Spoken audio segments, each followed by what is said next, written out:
स्वागत है आपका भूतिया हवेली के पार्ट 3 में। अगर आपने पार्ट 1 और पार्ट 2 नहीं देखा है तो पहले आप डिस्क्रिप्शन में दिए लिंक के जरिए या फिर हमारे चैनल पर विजिट करके उन्हें देखें, वरना ये कहानी आपको अधूरी लगेगी।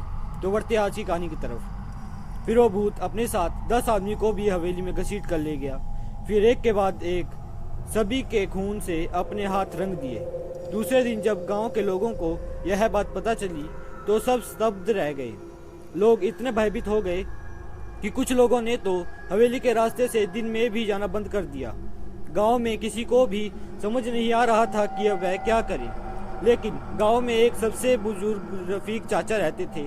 रफीक चाचा की उम्र 90 साल की हो चुकी थी। उनको गांव के सारे रहस्य के बारे में पता था।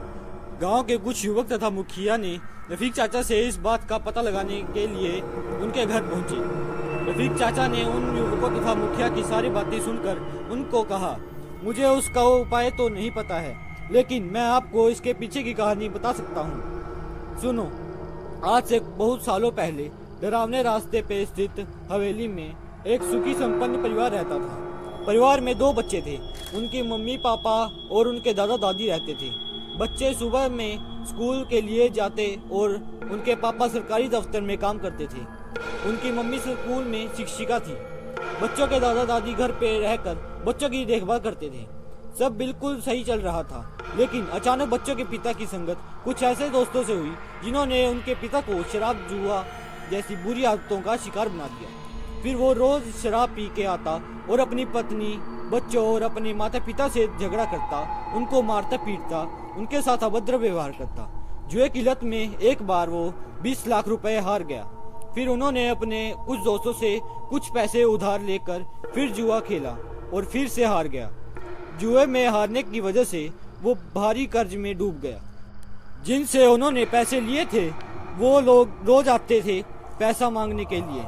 कुछ दिनों बाद उनकी पत्नी, मम्मी पापा सब पूरी तरह से हिम्मत हार गए और सब ने खुदकुशी कर ली। पहले बच्चों को मार दिया और फिर खुद भी आत्महत्या कर ली। यह दृश्य देख बच्चों के पिता ने भी आत्महत्या कर ली। तब से वो वहाँ पे प्रेत आत्मा बन गए। वो बच्चे और उनके पिताजी, दादा दादी भूत बन गए और बच्चे की माँ चुड़ैल बन गई। तब से हवेली की तरफ कोई भी रात को जाता है तो वापस नहीं आता। वहाँ पे भूतों का काला साया मंडरा रहा है।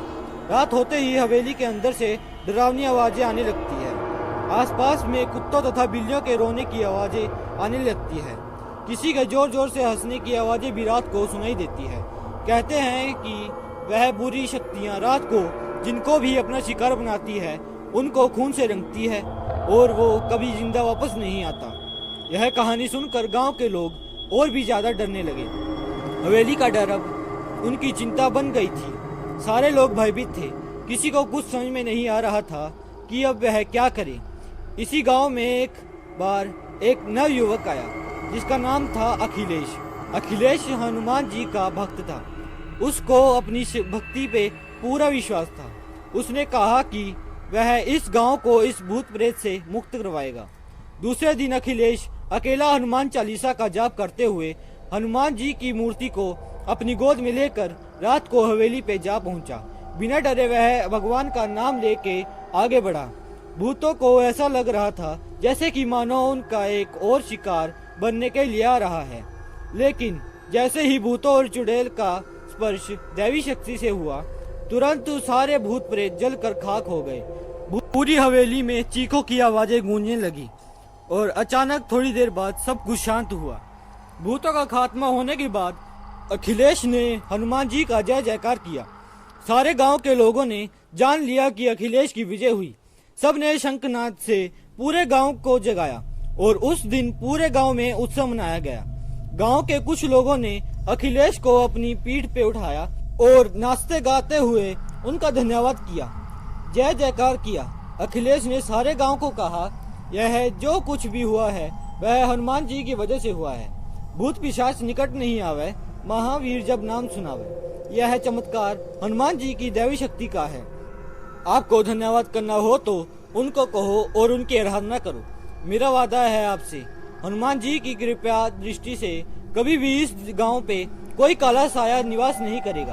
अगर आप किसी दूसरे भगवान को मानते हो तो उन पर भी आप पूरी श्रद्धा रखोगे तो भी आपको कोई भी बुरी शक्ति हानि नहीं पहुंचाएगी। तो कैसा लगा आपको भूतिया हवेली का यह वीडियो? अगर अच्छा लगा हो तो हमारी वीडियो को लाइक और चैनल को सब्सक्राइब करना मत भूलिएगा। जल्दी ही मिलते हैं किसी नई वीडियो के साथ, तब तक के लिए जय हिंद।